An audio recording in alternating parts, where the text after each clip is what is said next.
Hi, second graders. Welcome to your TV classroom. Today is Monday, January 11th, and I hope that you had a wonderful weekend. Before we get started with our math today, though, let's check in with our zone. Think about how your brain is feeling, how your body's feeling, how your emotions are feeling. Take a moment to figure out what zone you're in today.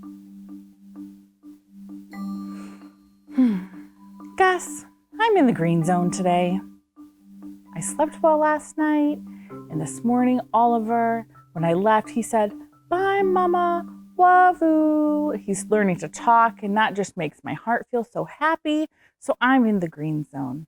How are you at home? What zone are you in? Make sure to share why with someone that's around you. It can be your learning buddy, or a pet, or an adult, or a friend, or a sibling.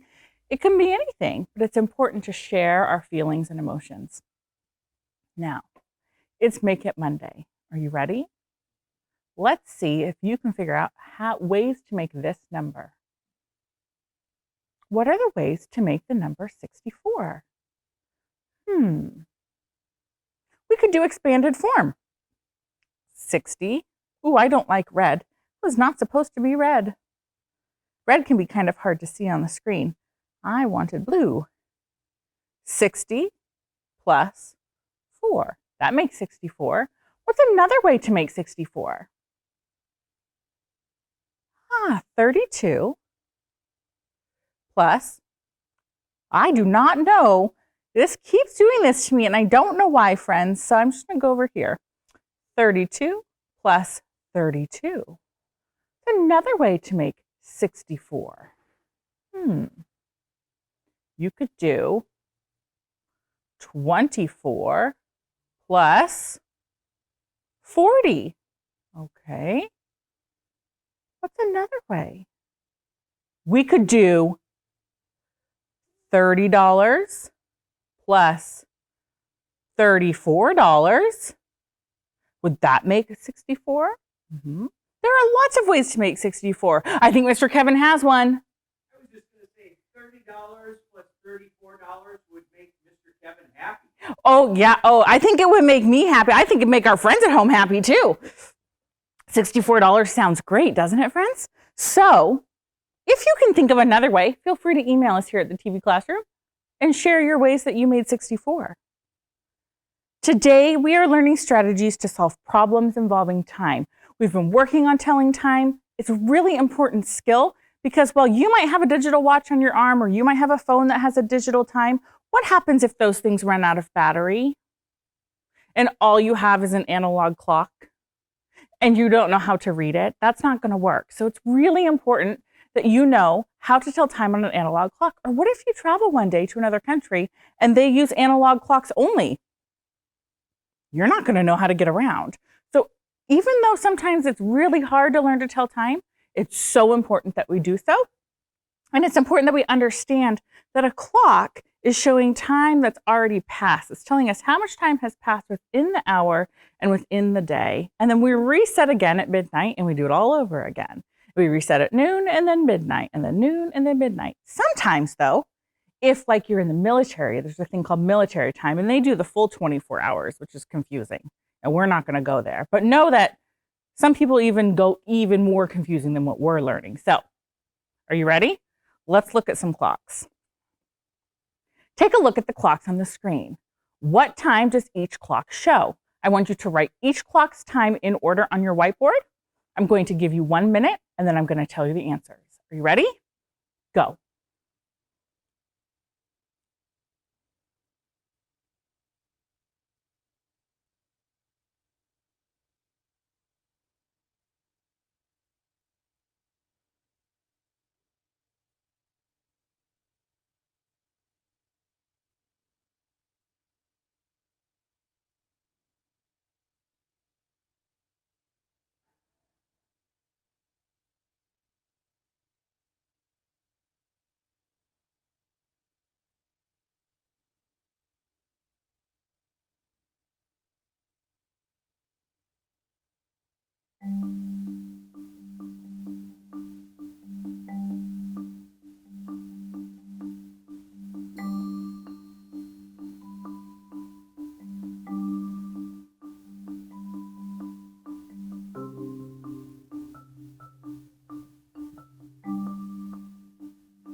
All right, let's look at the first clock. I see the hour hand, and the hour hand is sitting between the 12 and the 1. That means it's here in the 12 o'clock hour. So my hour is 12, and my minute hand is pointing at the 6, which is 5, 10, 15, 20, 25, 30. Or I know it's 30 because 6 is halfway, and I know that half of 60 is 30. So my clock is showing 12:30. Now, I don't know if it's AM or PM because I have no context. There's no story problem here. It doesn't tell me what they're doing. So I'm just going to say 12:30. Let's look at the second clock. I'm looking at the hour hand right here, and it's sitting in between the 6 and the 7. That tells me that it's been past the 6, so we're in the 6 o'clock hour, but we haven't gotten to the 7 o'clock hour yet. So it's 6 o'clock. And then my minute hand is pointing at the 6 again. So it is 6:30. Now, shorthand first is the hour hand. So I'm going to look at my hour hand. It's between the 9 and the 10. So we're past 9, but not to 10 yet. So we're in the 9 o'clock hour. And my minute hand is still at 30. I'm going to look at my hour hand first. Whoops. My hour hand here has passed the 3, but it hasn't gotten to 4 yet, which means it's in the 3 o'clock hour. So 3 o'clock, and look, my minute hand's still on the 6. So it is 3:30. All of these clocks showed the minutes at 30 minutes past. It's half past the hour. We're halfway through the hour. We have 30 more minutes to go till we get to the next hour. Let's take a look. In the afternoon, Dina goes on a bike ride at the time shown on the clock. What time does the clock show? Let's take a look at my clock here on our whiteboard, and I'm going to show that time on the clock.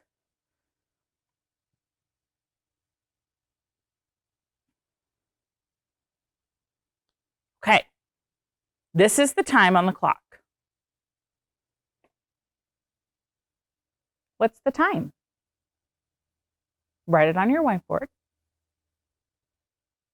Okay, Gus, let's start with the hour. What's the hour on this clock? You think it's 2.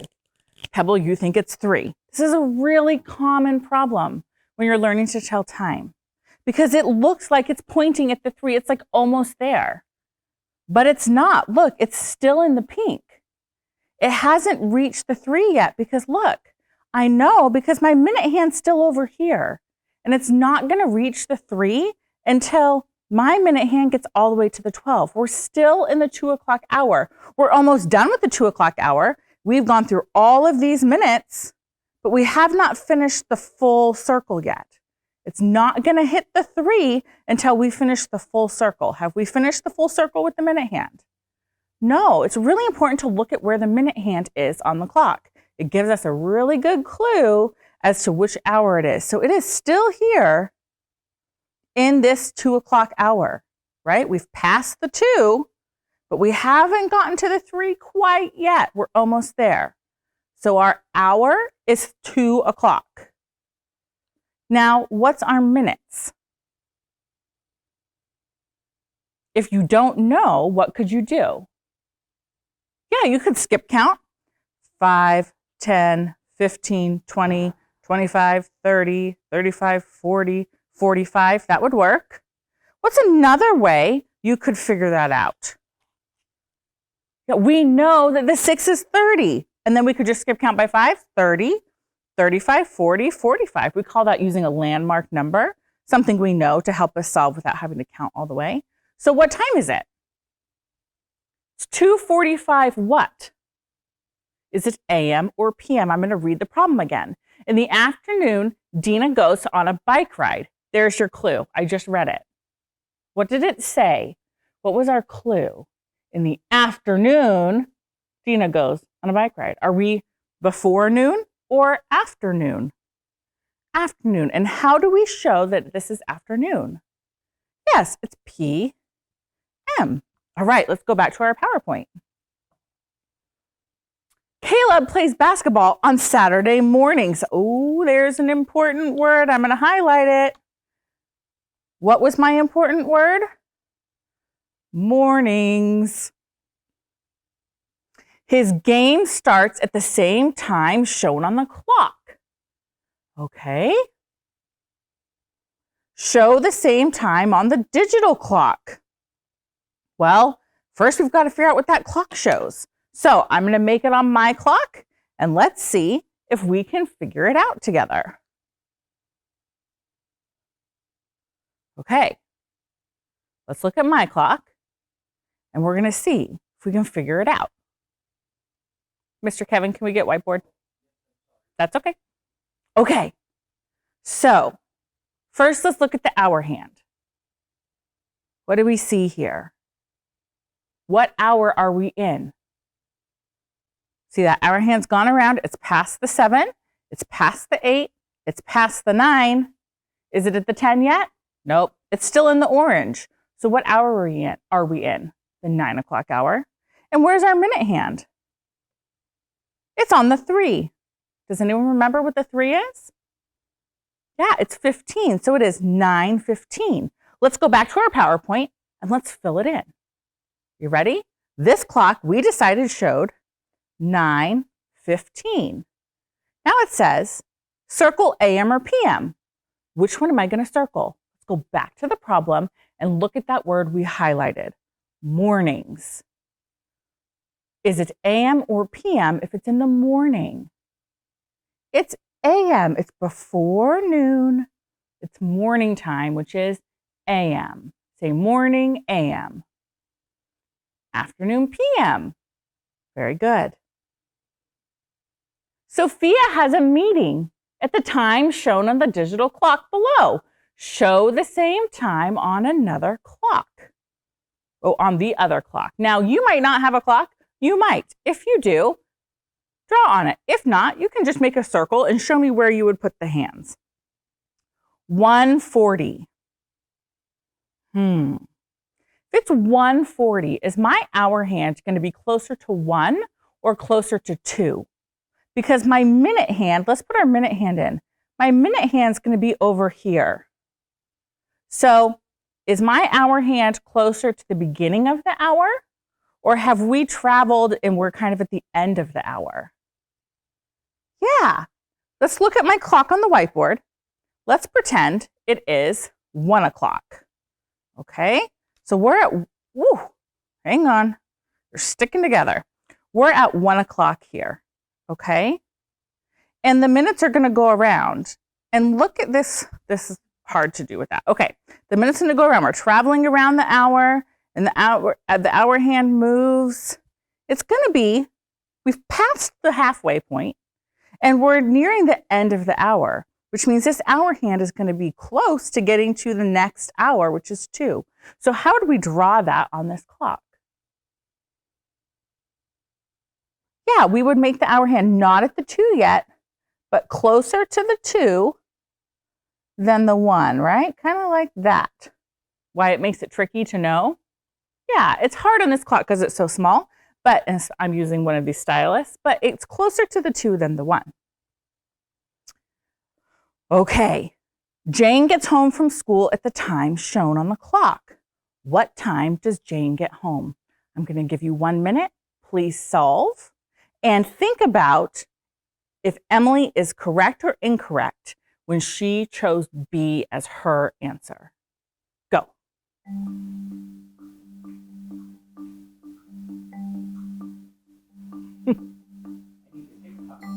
Mm-hmm.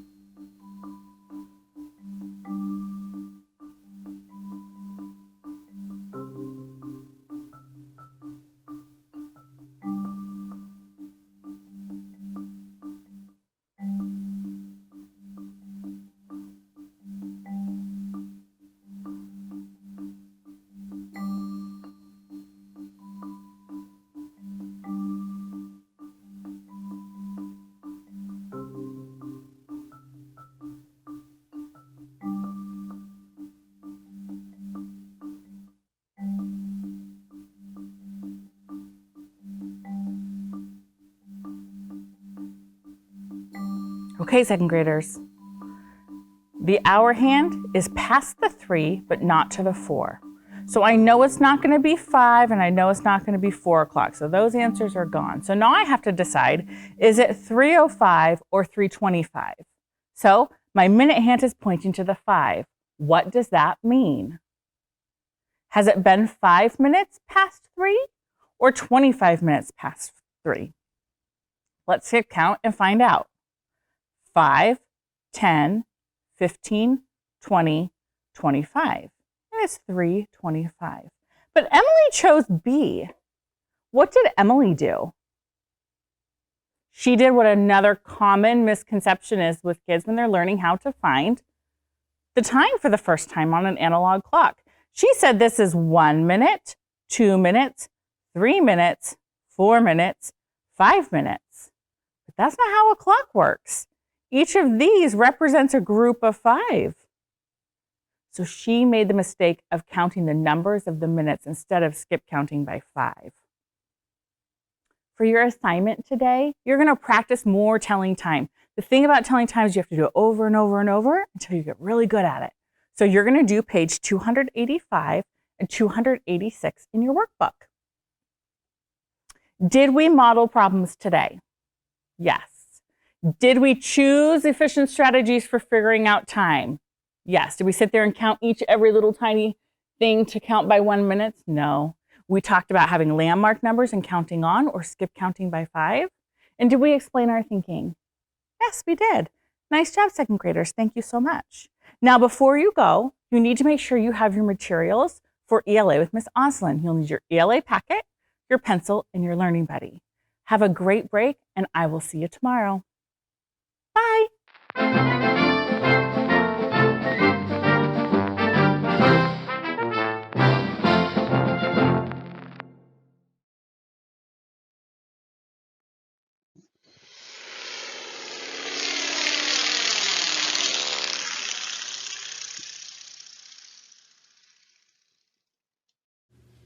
Good day, young aviators. Did you know that we live in an amazing state? Not only is Washington famous for its spectacular scenery, but did you know that Washington State is famous for making airplanes? So today, we will be using our arms' muscular strength to fly around Washington State and see how beautiful it is. All you have to do is put your arms out when the bald eagle takes off from her totem pole and keep them flapping until she makes it back to her totem pole safely. Now, your arms might get a little tired, but that's okay. That's how we build our muscular endurance. Don't stop flapping until you land. Have a great flight.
Second graders, welcome back from your break. I hope you had a great weekend, and I'm happy that you're here today in our TV classroom.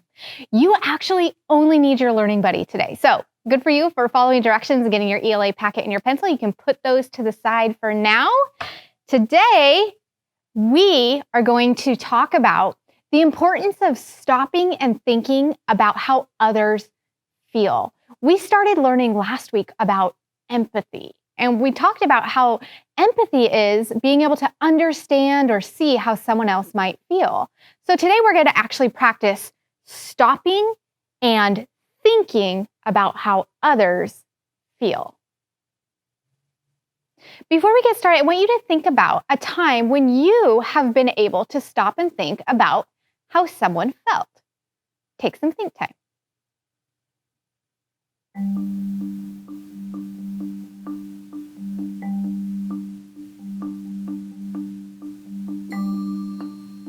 Turn and tell your learning buddy about a time you were able to stop and think about how someone felt.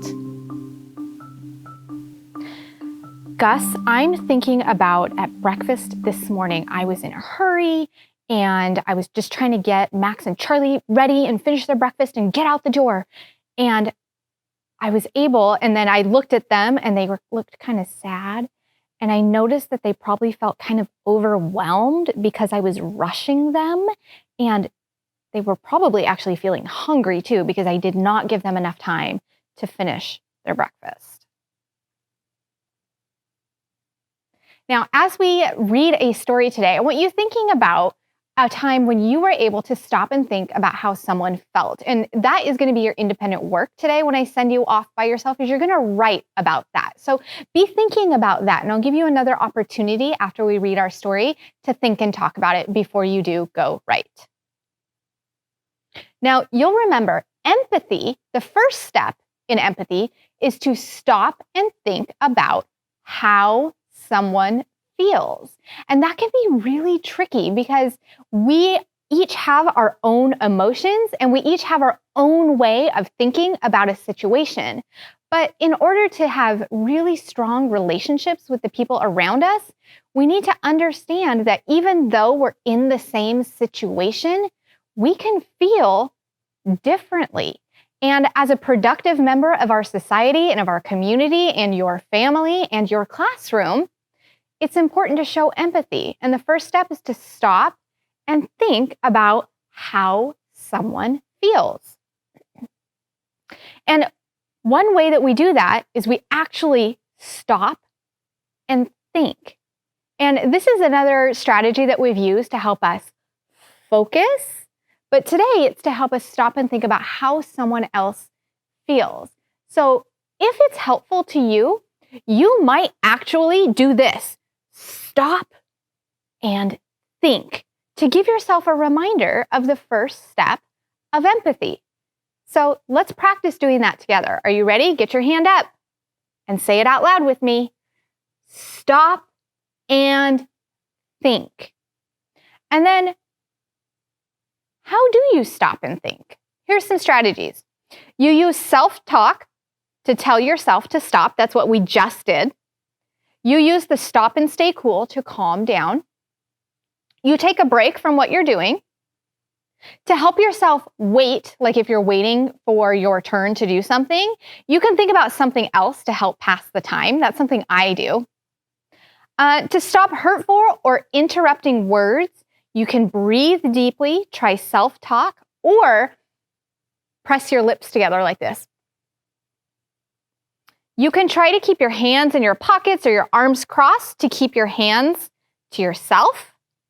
And you could ask a teammate or friend or family member to give you a signal for when I'm forgetting to stop and think. And sometimes the signal that I give to students, if I'm noticing that they're so excited to share their ideas, but we have to have some think time first, is I'll just go, and they go, oh, that's right.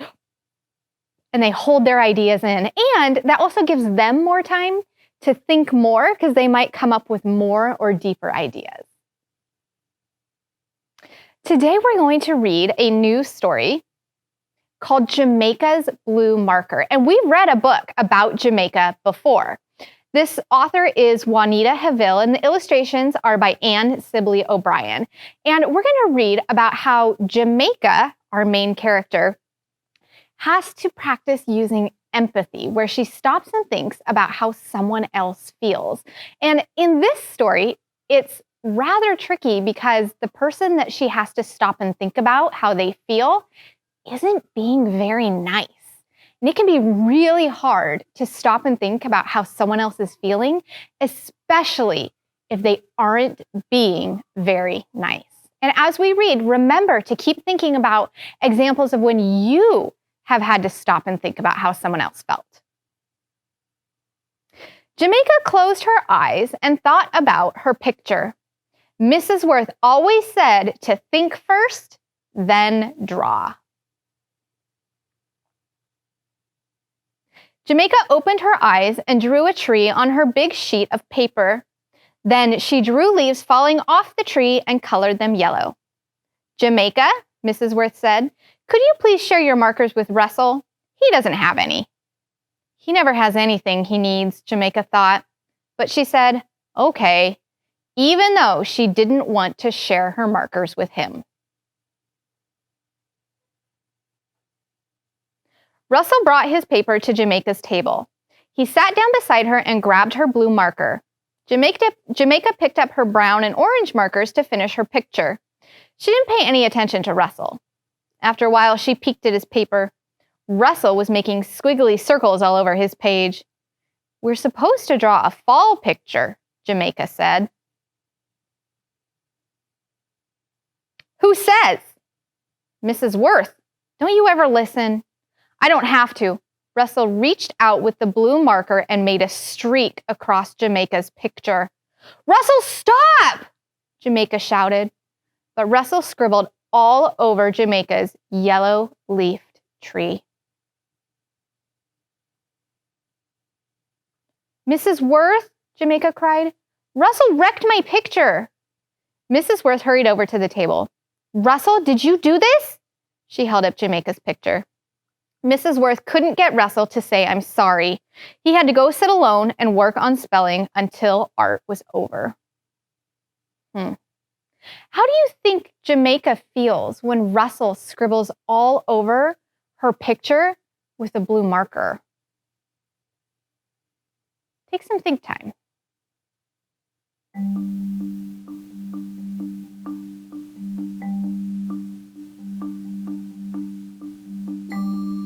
Turn and tell your learning buddy how you think Jamaica felt when Russell scribbled all over her picture with her blue marker.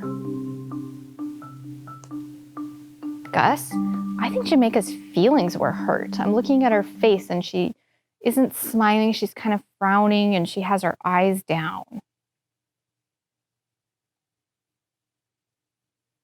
Now, think about how you would feel if someone scribbled all over your picture that you had worked really hard on. Take some think time.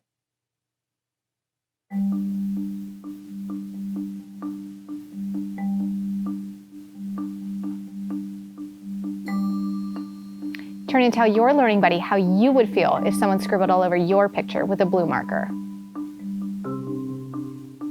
Gus, I'd be really, really angry if someone scribbled all over my picture that I worked hard on with a blue marker. Now, we can tell how Jamaica's feeling by looking at the picture. If you look really closely, you can see she has her hand here and she's looking down at the picture. Now, what does she look like that might help you figure out how she feels? Yeah, like we said, she's kind of looking down, touching her face. She's definitely not smiling. She's not smiling because she had her picture ruined. She's really not happy with Russell. Let's keep reading to see what Jamaica does about this. Look what Russell did. Jamaica showed her father and brother when she got home. I tried, but I couldn't make another one as good as this. When she looked at the ugly blue squiggle, she had to swallow hard not to cry. Russell is a mean brat. Did you tell Mrs. Worth what happened? Her father asked. Jamaica nodded. Russell couldn't use my markers again. I shared with him because he didn't have any. He never has what he's supposed to have, but that's no reason to be mean. No, her father said. Russell shouldn't have messed up your picture. Now, look at the picture again and see how what's happening with Jamaica's face as she's talking to her dad. She has a frown when she's showing her wrecked paper to her dad, and her mouth is open and her eyes are bigger now. And she also said, Russell is a mean brat. Did that solve any problems? No. Let's get into our win-win conflict solvers and see if we can figure out how Russell and Jamaica could have solved this problem. You'll remember some of our win-win conflict solvers are share, take turns, apologize, compromise, make amends, laugh it off, get help, find something else to do, ignore it once, talk it out, take a break, or any other ideas. So think about which one of these conflict solvers you would use in this situation. Take some think time.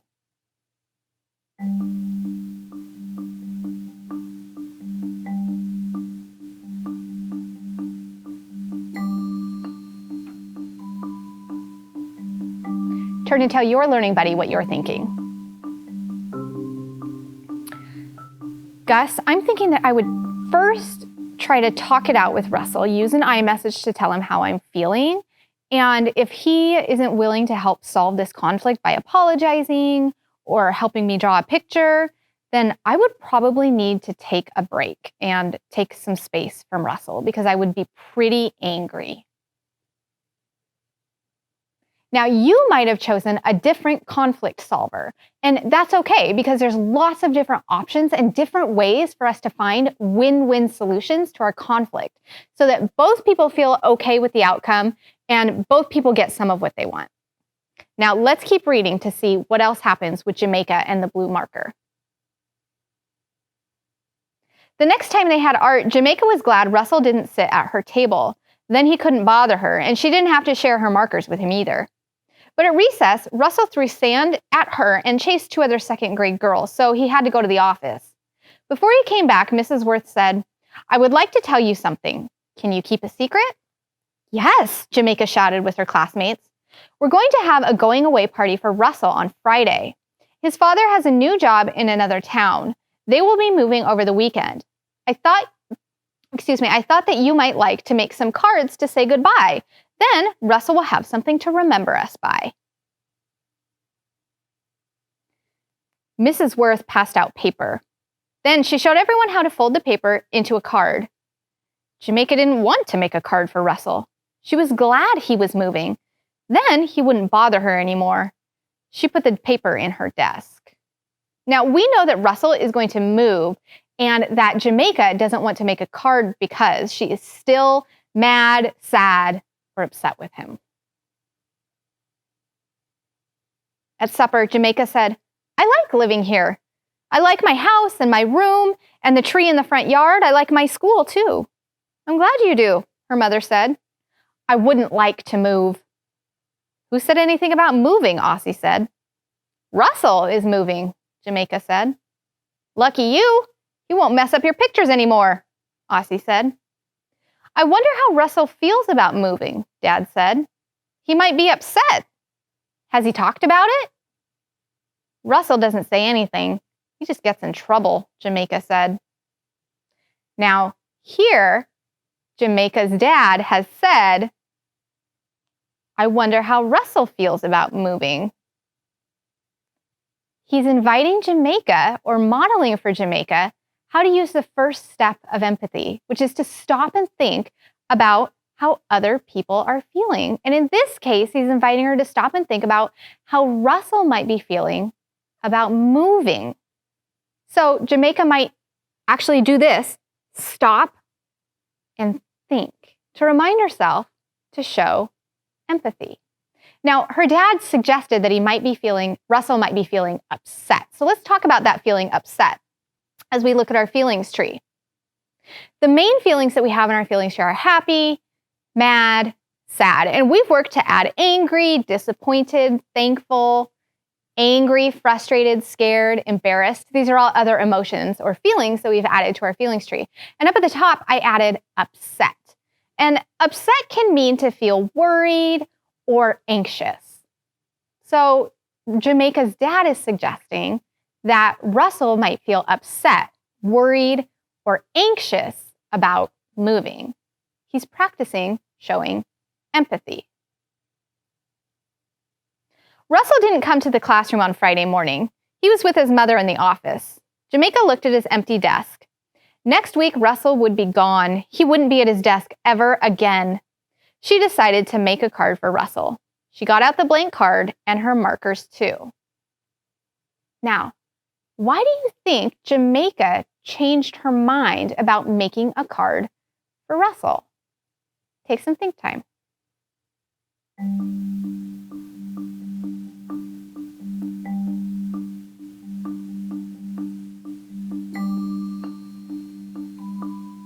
Turn and tell your learning buddy why you think Jamaica changed her mind about making a card for Russell. Gus, I think Jamaica changed her mind about making a card for Russell because she was able to stop and think about how Russell is feeling, about moving, that he might be upset, nervous, or worried about moving, and she had some empathy. She's able to understand how he's feeling, and she's trying to make him feel better. Now, I want to remind you that I'm also asking you to be thinking about a time or an example of when you have had to stop and think about how someone else was feeling. Let's keep reading as you keep that in mind as well. But just then, Mrs. Worth said, "Who are my helpers this week?" Jamaica raised her hand. "Jamaica, could you collect the cards and put them in Russell's desk? Brianna and Thomas, I'd like for you to clear the activity table for the plates and cups." Jamaica went from desk to desk to pick up the cards. She put the whole stack in Russell's desk.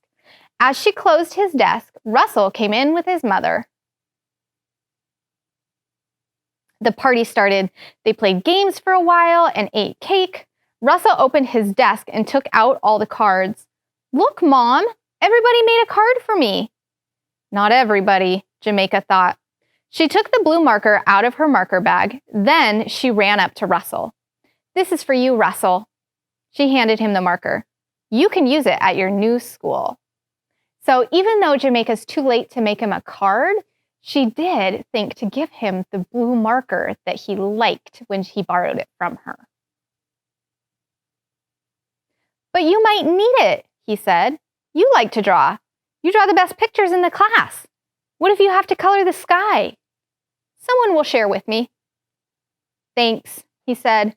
"You're lucky. You get to stay here." Now Jamaica knew how Russell felt about moving. "I wish you didn't have to move," she said. Now Russell says, "You're lucky. You get to stay here." So now we know that Russell wishes that he could stay and that he didn't have to move. So now we know for sure how he feels. When Jamaica waved goodbye to Russell, she noticed that his mother was carrying his goodbye cards. Russell held up the blue marker and waved it at her as if he'd won a prize. "Goodbye, Russell. I'll miss you," Jamaica said. And she meant it. Now, stop and think, how would you feel if you had to move? Take some think time.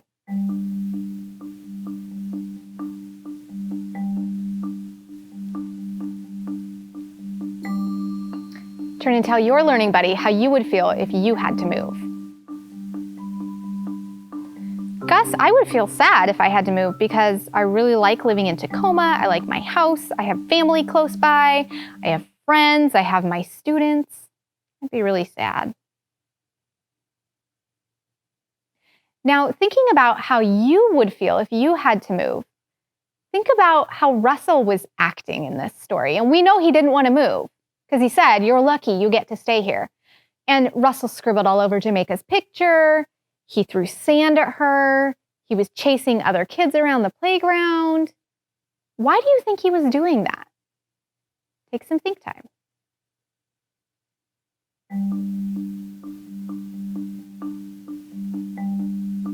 Turn and tell your learning buddy what you're thinking about why Russell was acting that way.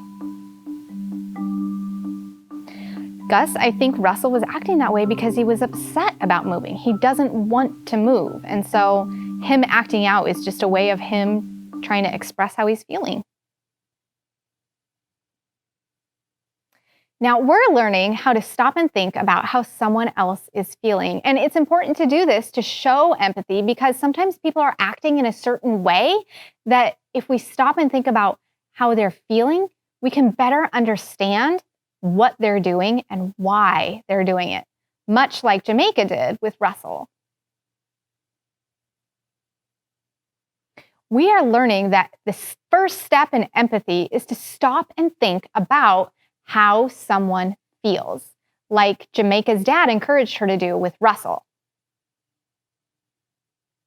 And we learned that we can actually do this, stop and think, to help us remind ourselves to stop and think about how someone else might be feeling. Now, here are some emotions. We have mad, sad, excluded, lonely, and frustrated. And I want you to keep these emotions in mind, and I'm going to give you a situation, and I want you to think about how you would feel. Would you be mad, sad, excluded, lonely, or frustrated? Or something else that you come up with. Here's our situation. Nico and Marcos go outside and see a group of kids playing kickball. They both want to play. The group only asks Nico to play, not Marcos. Now, let's practice. Stop and think about how Marcos might be feeling. Do this with me. Stop and think. Do you think he would feel mad, sad, excluded, lonely, or frustrated? Tell me. I hear you all say all the different words. Some of you said mad, some of you said sad, excluded, because we could all feel differently, even in the same situation. Let's look at one more situation, thinking about those same emotions. Lakeisha walks into the classroom while Anissa is handing out some papers. Lakeisha realizes that they are birthday party invitations and is very excited to get one. Anissa gives an invitation to many of the kids in the classroom, but not Lakeisha. Now let's practice. Stop and think. How do you think Lakeisha is feeling that she did not get a birthday party invitation? Mad, sad, excluded, lonely, frustrated? Tell me, how do you think Lakeisha is feeling? She could be feeling any one of those things. Now, think of an example of a time you were able to stop and think about how someone felt, like Jamaica did with Russell, or like we just did with Marcos and Lakeisha. Think of a time when you were able to stop and think. Take some think time.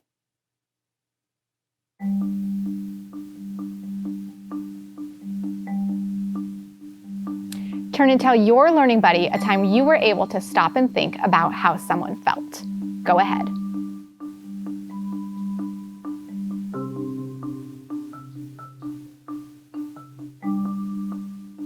I hear lots of you have had experience in the first step of empathy, which is to stop and think about how someone else feels. And this is your independent work today. In your writing notebook, you're going to write about the example that you just shared with your learning buddy of a time you were able to stop and think about how someone felt. Today, we learned the importance of stopping and thinking about how others feel. This is the first step of empathy. And as you write about your example today, you can use all of your phonics resources to help you write more like a grown-up writer. When you're using words to explain your example, you can find powerful word patterns to help you. You can use your troublemaker words. You can use your tackle a words chart. You can use your SnapWords book. And you're also going to practice reading a page in your SnapWords book. Remember, you can read it loud like a monster, scary like a witch, squeaky like a mouse, whisper like a secret, or invent your own. And if you invent your own and it's okay with you and it's okay with your adult, you can ask them to record you reading a page in your SnapWords book, and you can send it to us here at our TV classroom. That's our email address, and we'll share it if that's okay. If that's not okay, Fine by us, we'll share your idea. We don't have to share the video. So just a reminder that every Wednesday, so not tomorrow, but the next day we have special guests. So look forward to that on Wednesday. Now it's time for your affirmation. Your affirmation is the time of the day at the end of our lesson when we get to build ourselves up and say positive things about ourselves so that when we go off, we can remind ourselves of the good in us. And so today, our affirmation is, I am responsible. Responsible means you do the things that you know you need to do. So practice saying, I am responsible with me. I am responsible. So maybe today you're feeling unmotivated to do your reading or to do your writing, but responsible students get it done anyways. Thank you, second graders, for thinking and feeling and speaking with me today. I hope you have a great rest of your day. I look forward to seeing you tomorrow in our TV classroom. Bye.